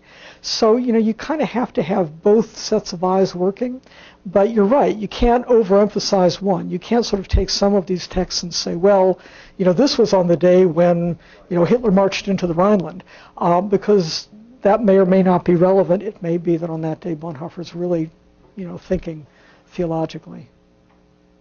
Or did you have another question?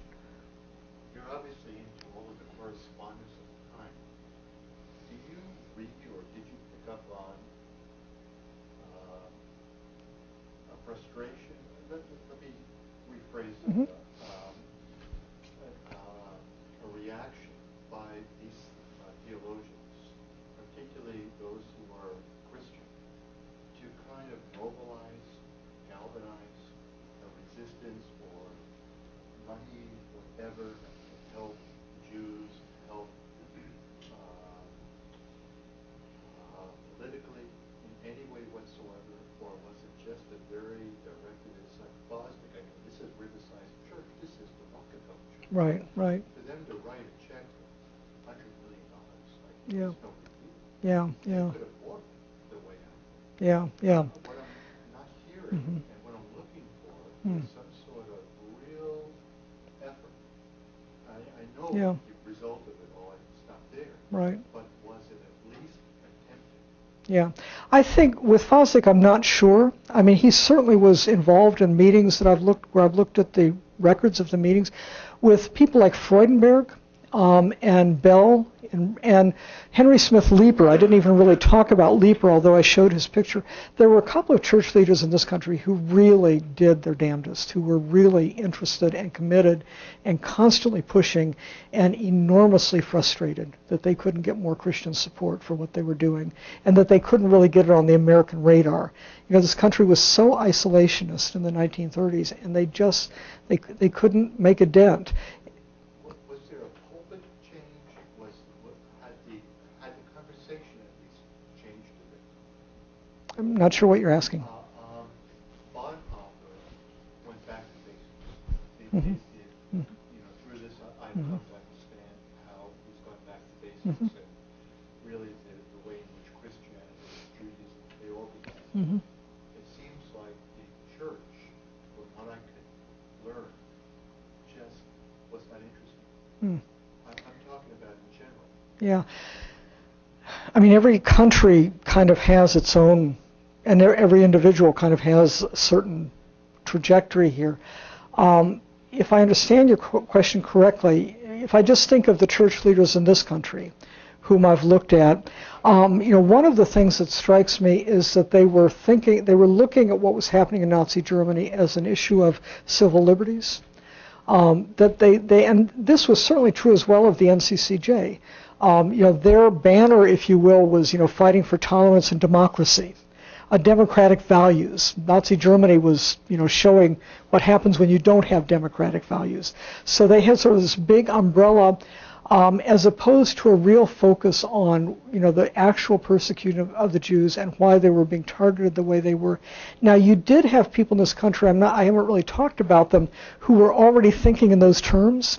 And you had James Parks in England, who was already writing in these terms. The interesting thing about Parks is that he worked with James MacDonald very briefly in the mid-1930s on this refugee stuff, and then just kind of left in a huff. Part of it might have been his personality, but Parks wasn't interested in that. He was interested in getting at theological anti-Semitism. So you have people wrestling with different things. But the church activists I've been looking at, and I would say the interfaith activists, were, sort of hands-on, let's help people who are being persecuted. And that was where their energy went. Mm-hmm. Yeah. Another question. You mentioned at the very first of the lecture how you said, quote, there are still big questions. Mm-hmm. And I can gather where you're headed a little mm-hmm. bit. I understand this tension between kind of historical analysis, theological analysis, and something we're familiar with. I think as theologians, we have to do that with, mm-hmm. infinite number of figures. But what exactly do you think what are the big questions for you? I can piece this together somewhat, but I just love to hear you really clearly say what are these big questions that we're still trying to wrestle with. Yeah, I really have begun to ask myself about the extent to which Bonhoeffer was really an activist, or can be understood as an activist. I'm not so sure anymore about that. Part of it from looking at this, the critical period between 1935 and 1939, if what he was about was something different.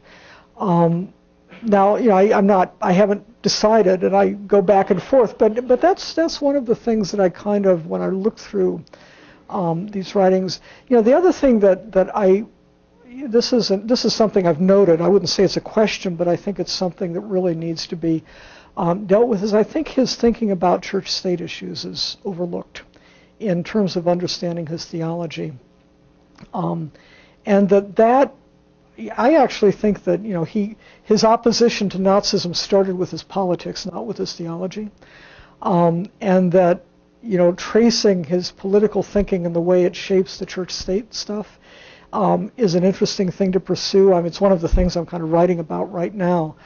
So I've been thinking about that a lot lately. But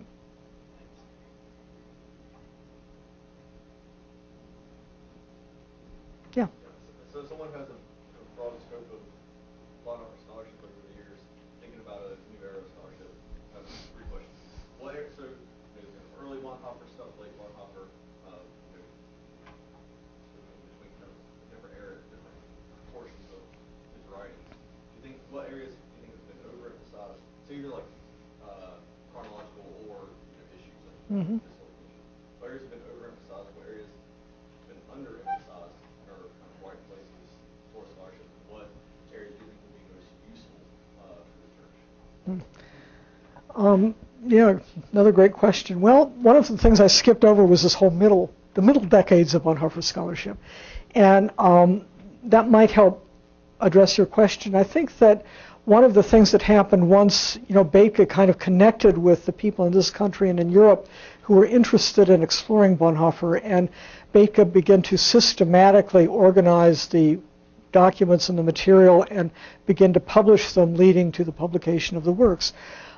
Is that you sort of had this collecting of the material and, in a sense, evaluating it. This is more important. This is what this is about. This is what that's about. This is where this fits in. And you also had, I would say, sort of people coming from outside, people sort of diving into the stuff and pulling out sort of these nuggets and saying, "Oh wow, look," and the let's say the renegade interpretations of Bonhoeffer over the years, beginning with the God is dead movement, which sort of took Bonhoeffer's religionless Christianity, say, oh wow, look, secularism, and Baker said, no, that's not what he meant. And then, you get Metaxas sort of jumping in and giving his biography and saying, well, Bonhoeffer was really a fundamentalist, and people say, no, he wasn't that. And this latest book I mentioned, the Mark Nation book, where he says, well, he was a pacifist and he really wasn't involved in the resistance. So, some of these veer dangerously to, revisionist history that simply doesn't hold up. But there are attempts to sort of grab onto these nuggets, and I think that the failure of those attempts, shows that we kind of have to go about it a different way. And yet, what's the answer to this question? We've got all this stuff, and to read through it and evaluate it, in a sense, Bethke kind of did that work for us, and the German editors of the Bonhoeffer Works did it for us. So that to pull certain things out now and say, a lot of work went into this, but we think you're wrong, that might be what begins to happen with some of this stuff. There were a couple of documents in the works that I looked at that had been edited as though they were ahistorical. But if you know the theological arguments of the time, you realize that they're actually theological arguments with German Christians or with Karl Barth, or there's somebody that Bonhoeffer's writing at when he says this. And those are the things that I think we need to be alert to. But I haven't answered your question, have I? One thought. So it seems to me, and you know a lot more about this than I do, that the stuff about conspiracy and the later writings, ethics and letters, and are kind of more sexy documents, and there seems to be a lot of airplay. Right. At least to me, in the earlier stuff, or especially Life Together, discipleship, and that kind of stuff seems to be sort of more deemed as devotional. Or right. But it seems that those earlier documents are also pretty heavily political, or at least politically formative. Yeah. Theology documents, and I wonder, do you think that is that something that people are talking about, or? I think that's something that people are going to start pursuing. If you ever get a critical mass of people who read Volume 14, it's almost as thick as this book. So it's it's going to be a while before we have the critical mass. But I certainly think that having gone through those documents, that I think both Discipleship and Life Together were Bonhoeffer's texts for spiritual formation of this community. What he was doing in Finkenwalde was spiritual formation, but it was spiritual formation in Nazi Germany. He was training ministers whom he hoped could hold up under the pressures that they were going to be under. And so on one sense, it's very, it's theology, it's Bible study, it's meditation, it's prayer. But the interesting thing is that Bonhoeffer really feels that those things have a power of their own that can withstand the forces of evil. And that, he was a very, very faithful Christian.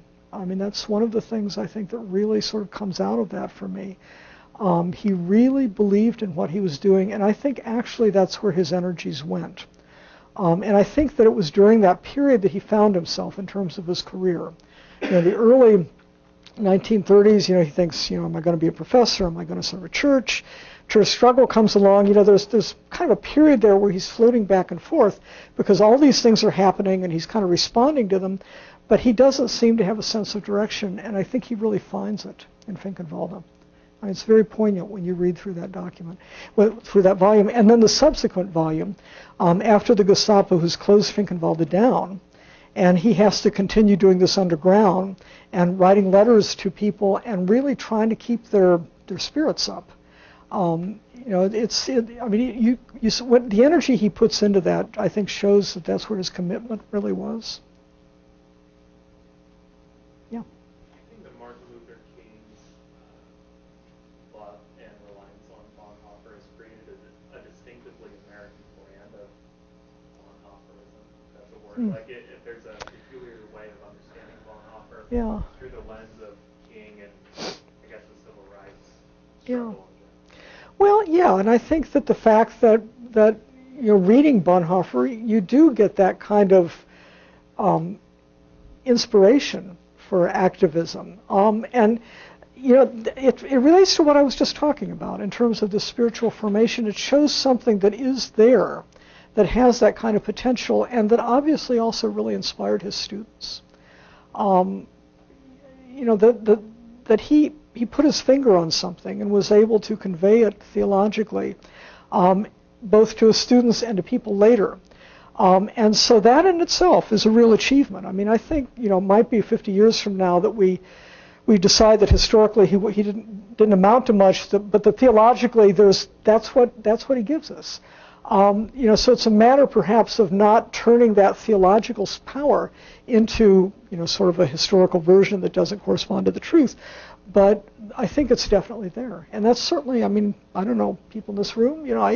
I certainly get that from Bonhoeffer through reading his stuff. I mean, it's very powerful stuff, and I love it.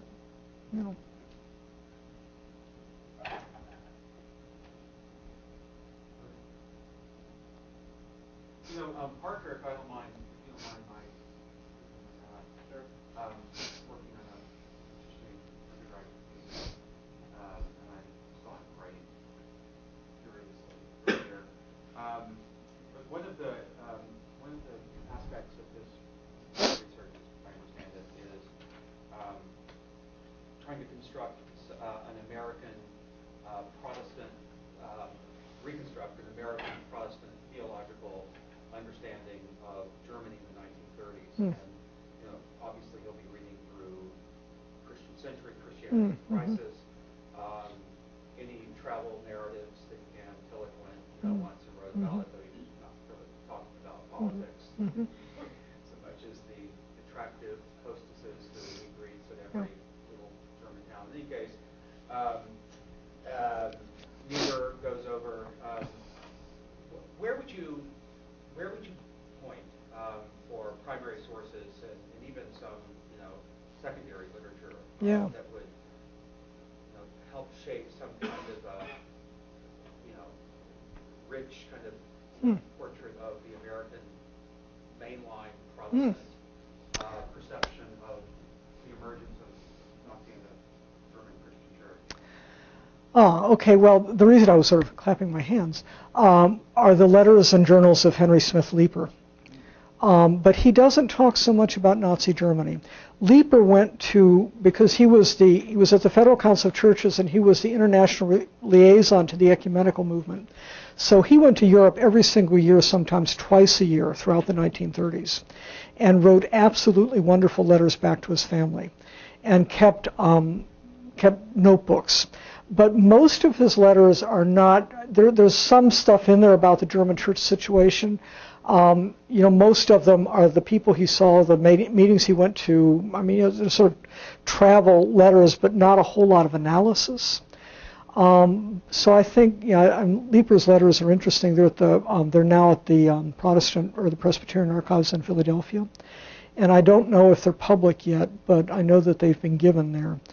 In terms of other primary material, trying to think. Yeah, I mean there are a lot of those kinds of reports, and even if you were to read through the newsletter of the Federal Council of Churches back then, the bulletin they called it, those kind of have reports, and there is stuff in the Federal Council of Churches papers are at the Presbyterian Archives in Philadelphia, so there's quite a bit of source material there about various things, including some of these reports by people who go to Germany and report back. Now I have some of that in my dissertation, which is actually on ProQuest. I mean, you can read it, because I was looking at the NCCJ people, but they went to Germany all the time too, and so some of their reports about what they were seeing in Germany. So there's a fair amount of first-hand stuff. The other, I think these minutes would be fascinating. That's what I was. Yeah, right. They're not. We have a copy at the museum in Washington. So yeah, you can drive up there. Yeah, I mean, I'll give you my card. I mean, our library and archives are open to the public weekdays, 10 to 5. So you can come and use what we've got. And actually, we've got quite a bit, also in terms of published material. So we really might have some things and our librarians are really knowledgeable. So you might find some things there in addition to that. Just trying to think what else. I may think of more things, but. Great, thank you. It'd be nice to see an anthology put together of sort of American religious writing sketches, reports on Nazi Germany? Well, the interesting thing is that I would say every denomination has its own story. I had a fascinating letter a couple of years ago at the museum from a woman in Wisconsin who had discovered in her grandfather's papers some letters from what seemed to be a German bishop in 1939 glorifying the Nazi invasion of Poland. And so she said to me, did the German churches send propaganda to this country about, because that's what she thought it was. And I looked into this, and this was an interesting story in itself, but it shows the different American church takes on this. The Wisconsin Synod, which was a very conservative small synod of the Lutheran Church, had historical relationships to Silesia, the province of Germany, so it goes back and forth in history between Poland and Germany. After World War I, Silesia was sort of no man's land. And as a result, the German church it didn't belong to the German evangelical church, and the Polish Protestant church, which was very small, didn't want it either. And so the Silesian Lutherans were without church leadership, and the Wisconsin Synod decided to step in. And so they sent missionaries from Wisconsin to Silesia in the 1920s. They founded 2 seminaries. They ordained people. They founded parishes. And so the letters in her grandfather's papers were from a bishop originally from someplace in southern Wisconsin who had ended up in Silesia. And finally, when Hitler marches into Poland and takes Silesia back, he says, "Thanks be to God, we're German once again." And just a fascinating story that shows the odd historical connections that people in this country from different churches made. I mean, the Missouri Synod Lutherans had connections as well to Nazi Germany that made them somewhat pro-Nazi during this period. And so every denomination, the Methodists, there was a small Methodist church in Germany. There are lots of, so I think there's work to be done on the individual denominations as well that really hasn't been looked at as well. I mean, if you would go into the different denominational archives, I think you would certainly come up with some stuff. Well, Karen and I were living in Switzerland in 1985, and he said she was studying art history and was beginning research on her dissertation. And there was, we were staying at this Baptist seminary that once existed just south of Zurich on Lake Zurich, Baptist Seminary. Baptist, it's now relocated to Prague. And it was a really interesting place, international, Baptist kind of hub. And there was a young historian named Carol Woodman who has written, just published in the past year, a history of this seminary called Experiment in Christian Internationalism. But she was writing her doctoral dissertation on German Baptist, something in the Cold War years, but had done a lot of research on German Baptists during the 30s and 40s in the context of this dissertation, and had resolved to wait out the sort of the ends of lives of the various characters in that story because it was apparently so appalling. I don't know the numbers of Baptists in Germany. It's a very interesting It was small, story. I mean, how many would you think? Oh, I'm trying to think. I've seen the figure. It really wasn't more than 500,000. It was a pretty small. It was much less than that probably. It was a small church. Do you know whether anything has been done in German? I have seen. There has been. I know that there's a journal article on it. I don't know more than that. But I try to sort of keep track on journal articles that have been published in journals about the different churches, and I know something's been done on the Baptists, but it seems to me it was some time ago. Did people from other denominations join the confessing church, or was it mostly the kind of state church? It was the people in the Protestant church. Any people in some of these other denominations, like the Baptists, whatever, No, the denomination was mostly pro-Nazi. Like, did they have people who kind of defected from that? Did they have somewhere to go? Did they not? I'm not aware. I mean, that would be interesting to know. I don't think, the number of people like that was probably pretty small, and so I'm not aware of it, but it's possible, I want to say, too, here is your chance as writers and scholars and visitors, to ask the scholar, I think, has the most encyclopedic knowledge of Bonhoeffer in historical context and the resources and the manuscripts. Questions about your own research in progress. So, if you have any questions about sources or ideas you want to, present here, Yeah. Nathan. Yeah, quick question. So, let's say if I were writing a paper that had to deal with Bonhoeffer on freedom, where would I look for information about that outside of creation of law? Yeah. Well, when the index volume comes out, late 2014. So, well, I mean, but the thing is, so what the index volume is going to do, because I just, am not going to spend the rest of my life doing the index volume, is that we put together a targeted subject index. So for freedom, for example, we direct people to volumes where that's been indexed. So then, but you can do that right now because all of our volumes are out. So you can look in every index volume for freedom and see what you come up with, and so that at least would get you started. The other thing is that there are, well, actually this is available now, the Logos digital edition of the Bonhoeffer Works, yeah, and I think that's searchable. I'm not sure. We're also, the Bonhoeffer Works, both the German and the English edition, are going to be part of a collection called 20th Century Christian Theology that's being marketed by Alexander Street Press. And this is an amazing digital collection because of the search feature. And I think it's actually now being sold to libraries. So 20th Century Christian Theology. I'll get that. Well, see... Yeah, see if UVA Library wants to subscribe to it. I mean, this is something that you can't buy as an individual. But the nice thing with this is that we've got, as I said, we've got both the German and the English volumes in there. And then what they've done is they've got, sort of this spectrum of theologians from the 20th century. So liberation theology, black theology, feminist theology, some of the Germans. And so the search feature will bring things up from across the board. So if you do a search of cheap grace, for example, it will pick up the spot in Gutierrez where he talks about her from James Cone, or so you can actually begin to see how people have used Bonhoeffer. So it's going to be a terrific resource. And I think we're still tweaking it because I'm working with them on this, but I'm pretty sure they're already marketing it. So you might check. We'll be reading ethics in 2 weeks too. Yeah.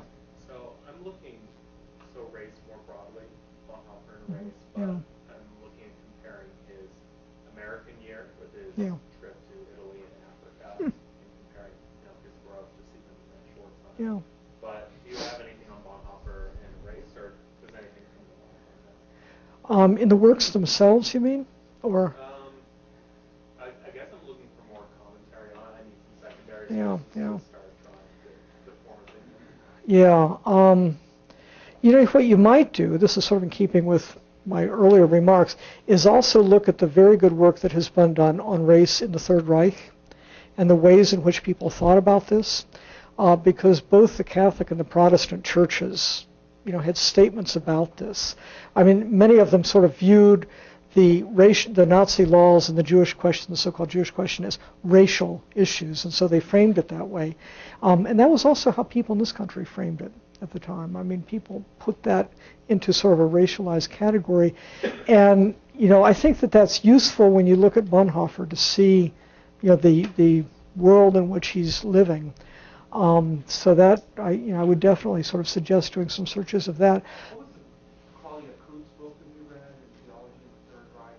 That's an amazing book. The Nazi Conscience? The Nazi Conscience. Yeah. Yes, that would be a terrific book. There's a lot of good work on race in the Third Reich. You can also, I probably can't get on the internet here, but if you go to the Holocaust Museum website, and can we do it? I'll show you what this looks like, because our collections now are searchable online, and so you can actually see what we have, and you can see really what's available. So as soon as you can just close that. ushmm.org. This is why when you say a new era of Bonhoeffer scholarship, I wonder whether this new era will involve, correcting every, naive or inaccurate interpretation of the previous era, given their lack of access to the sources and, the more limited range within which they could Sorry, you want to go back make and an sit down? argument and develop, a response, develop an argument. Well, I think I would warn against just nitpicking, and I have to stop myself because it's easy to sort of go there. And yet I think what's more productive is to, if you find an interpretation that just doesn't seem to fit, or, to sort of engage with it and try, that's really what I try to do with this new book by Mark Nation, which has some people very upset. But I actually think it's a good faith attempt to do some different theological readings of some of our stuff. And that's why we published it, so that people would read it theologically from their different perspectives and engage. The thing is that you have to have the capacity, the critical capacity, to know where they're either sort of venturing into ground theologically where Bonhoeffer really wouldn't have gone, or historically, they're not understanding his context. And so it's sort of being open to new arguments and yet developing your own area of expertise. I mean, we can't know everything. So, sort of carve out the area that you really want to focus on and get as expert in it as you can and really, learn it. And then you've got the skills to look at some of this other stuff or to look at Bonhoeffer and see new things. I mean, that's what's going to lead to this new age. So this is the museum website. And if you go to our resources for academics and research, you come up with research and collections. And then you can search our collections, and you can search our library. And here's a picture of our library. And as I said, it's open to the public 5 days a week. So we've got the library. We've got other kinds of collections where we've got our photo archives and documents. We have the Spielberg Film and Video Archive, photo archives, a database, a guide. We also, if you come to the museum, we have, I think, thousands, maybe over 100,000 oral histories that are searchable.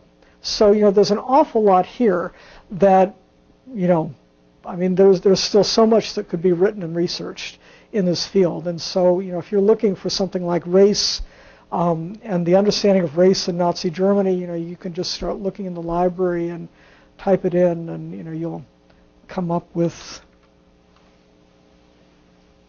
probably more books than you want to. Ideology, Germany.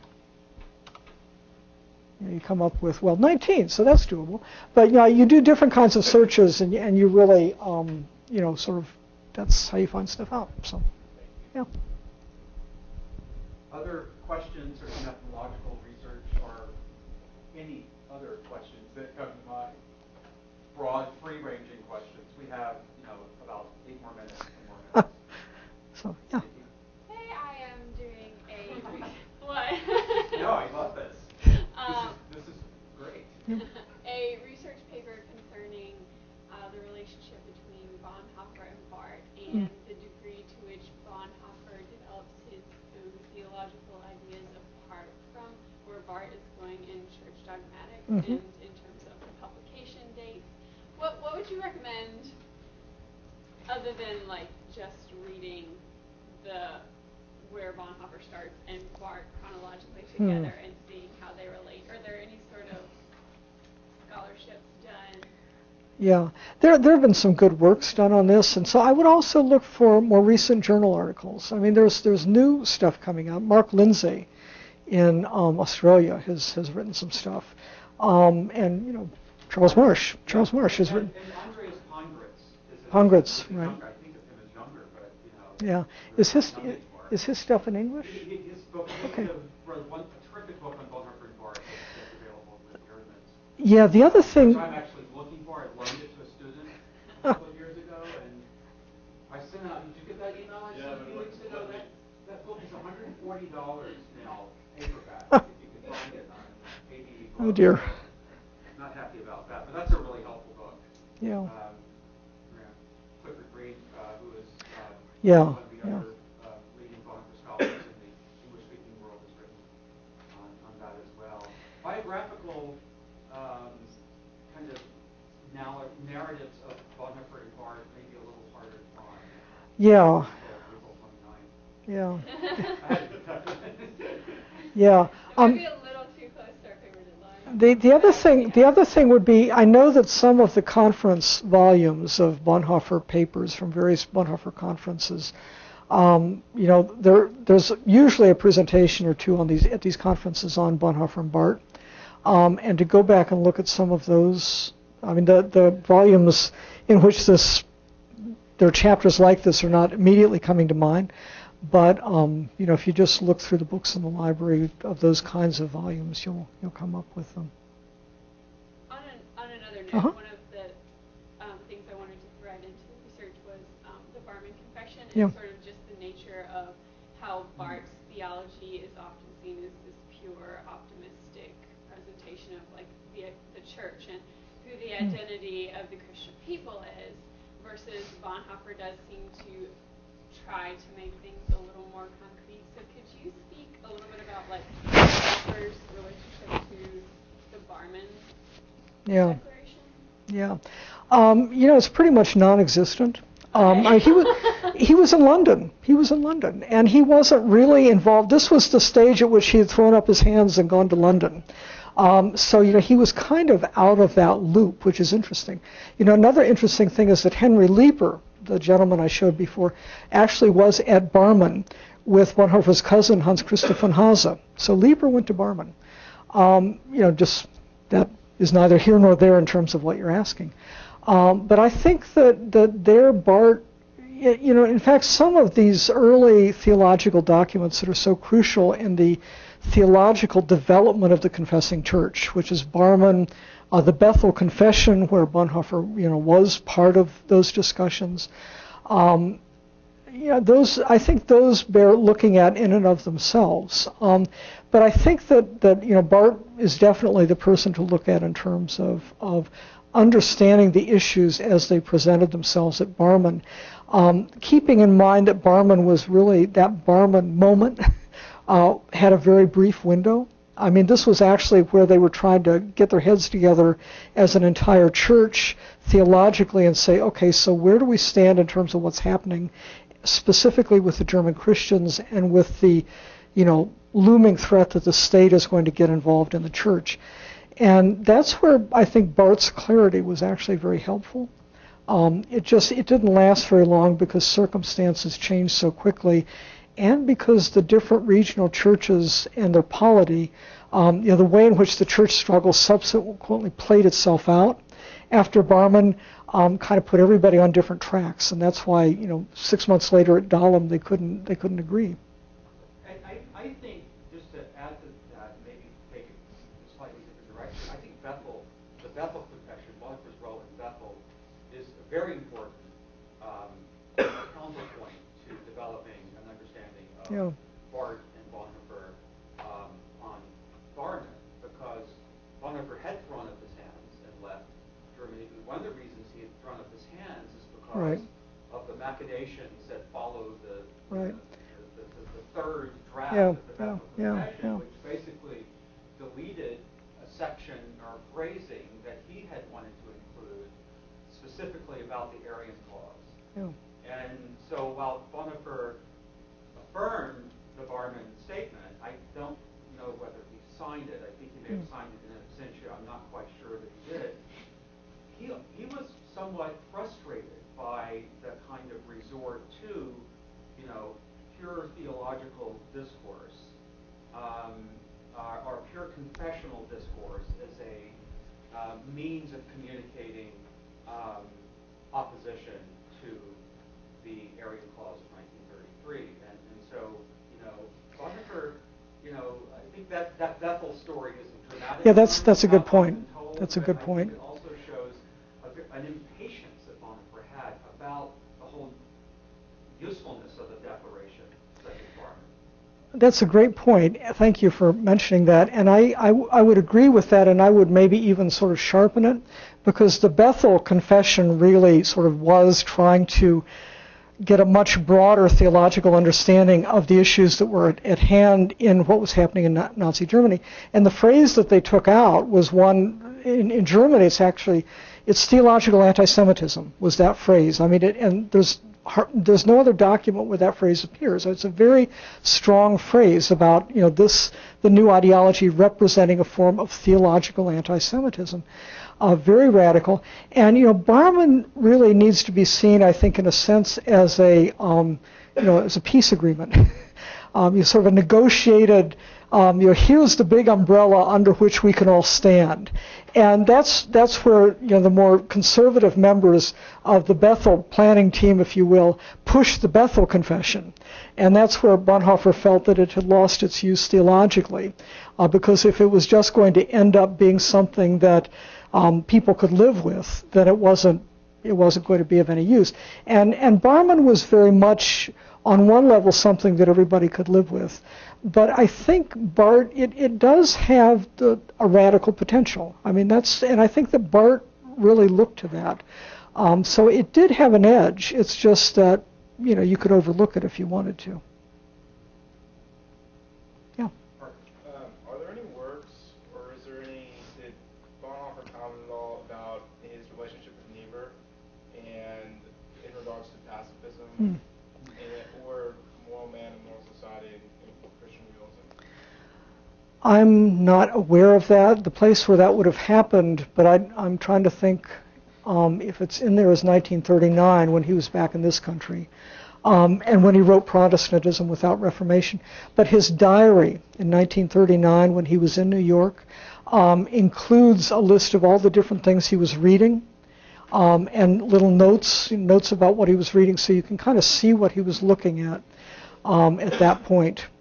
But I don't think he specifically dealt with the issue of pacifism. Barber suspects, and maybe rightly so, that Bonhoeffer became a Christian realist around 1938. I'm putting your words in your mouth. Maybe that's what I think too. But and particularly the adoption of an ethic of responsibility, and yet Bonhoeffer doesn't, as far as I know, comment on Niebuhr's theology at that point. He has some more snarky things to say about American theology again in 39. Well, but he also has an appreciation. I don't remember in that essay though I'd have to actually go back and look. Levin may be a good resource on that. He could be, yeah. Robin Levin is an American sort of Niebuhrian scholar who's Yeah. written widely on Bonhoeffer. We had him here a couple of years ago.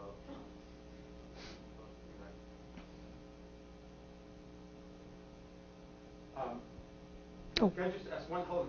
Any questions from our distinguished guests? No? We're still learning. Me? Yes, you as well. Well, I had two questions. And this will have to be it, and then we can have a few minutes of exchange, please. Well, when do you think he was thinking of getting out of the trip to the Nazis? Say that again? What do you think Bonhoeffer wanted to learn or get out of a trip? Yeah. I think at that point he was really looking at nonviolence as perhaps a possible tactic for the churches in Nazi Germany to follow. I think there was sort of a genuine interest in that. I think, he assessed, in my opinion, rightly, that there wasn't a snowball's chance in hell of the churches in Germany doing that.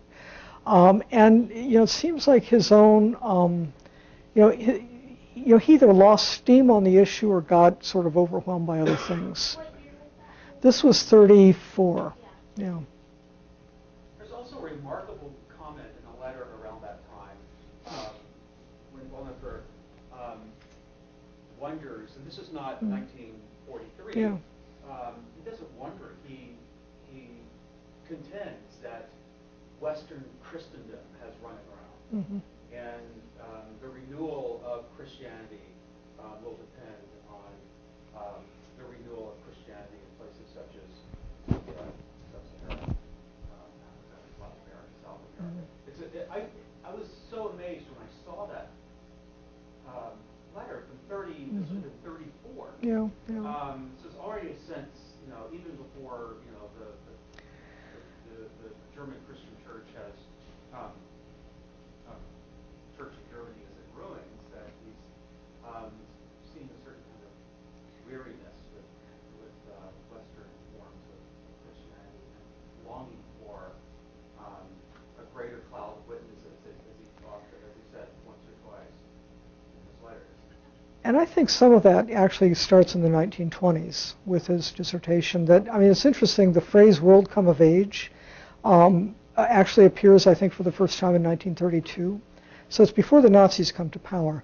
But I think that for him it was sort of the post-Enlightenment, post-industrial revolution. He was looking at the forces of industrialization and secularism and modernity in Europe that were already at sway, and feeling that there was something, a kind of spirituality that had been lost in his churches.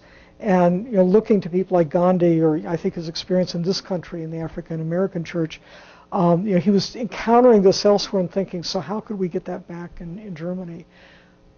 What's the second question? You can consolidate this to have as short as small you want. Why study Bonhoeffer? Well, great question. Why does it matter? Well, you don't have to, certainly. You can move on after this course. I think he's really interesting, and I think he's interesting in part because I think there are things that we could still find out about him, and ways in which perceptions of him would shift. But that's also true of Karl Marx. That's also true of George Washington. I think it depends on what you're looking for. I think for Christians, for people who come out of the Christian faith, there really is something almost unique there. And that's one reason that for somebody coming out of Christianity, I think he's a great person to look at. Did you have a question? This shows my ignorance now. So, talking about his pacifism, and then talking about he was part of this plot to assassinate Hitler. How is that resolved? Yeah. Well, that's the question. People still argue about. In fact, that's the point of this new book that I keep mentioning, is that they are not able to reconcile it, and then they end up by saying, well, but he really wasn't the resistance. I think that his pacifism, number one, was a pacifism that could be best described as an anti-war pacifism, not as sort of the principled nonviolence you find in the Quakers. In fact, this is one of the really interesting things in looking at the Quakers I was looking at, because Bonhoeffer had the opportunity in Berlin in 1933 to really throw his lot in with the Quakers. They were there. They were really active. They were really anti-Nazi. They were doing the right thing. That he wasn't in touch with them. That wasn't where he was coming from, but he was very anti-war. In terms of the resistance, he ends up in the resistance by accident. He gets into the resistance because he doesn't want to serve in Hitler's army. He wants an exemption from the draft. There's a member of his family who's able to get that for him by giving him an assignment in the military counterintelligence office. And that becomes sort of his desk job for the resistance, if you will. So it's certainly not part of the inner core of people who are actually going to set the bombs or whatever. That being said, the family accounts and the accounts of people like George Bell are that he did agree with the aims of the resistance, including the fact that they thought the killing of Hitler and the leading Nazis was going to be a necessary evil. Backus says that Bonhoeffer, in supporting this, did not pretend to claim that this was the Christian thing to do. He didn't want to claim the sanction of his church for it because he understood how dangerous that would be. But he saw this as an exceptional case. There's an interesting lecture he gives to his students in 1935 in Finkenwalde on the topic of tyrannicide. And what he says in that lecture is that, a tyrant is not just a person, an authority figure you don't like. There's a definition there. A tyrant is somebody who has exceeded the legitimate bounds of his authority and is acting in a way that really causes damage to the body politic, to governance under his authority. And in those cases that there is a Christian tradition, sort of a just war-like tradition, that tyrannicide may be a legitimate option. But it's very carefully framed as an exceptional case. And one for which, and this dovetails with his writings in ethics, one for which you have to accept responsibility. You can't sort of say, this is what the Ten Commandments teaches us. You say, this is, here I stand. And that's how Bonhoeffer understood it. So it was a radical act, if you will, but one that he very, very carefully kind of set parameters around, precisely because he didn't want sort of this, sense that, this had larger sanction or greater implications, That's terrific. That's a great way to stop right there. Okay. You have had a long day. You've given us so much You're welcome. amazing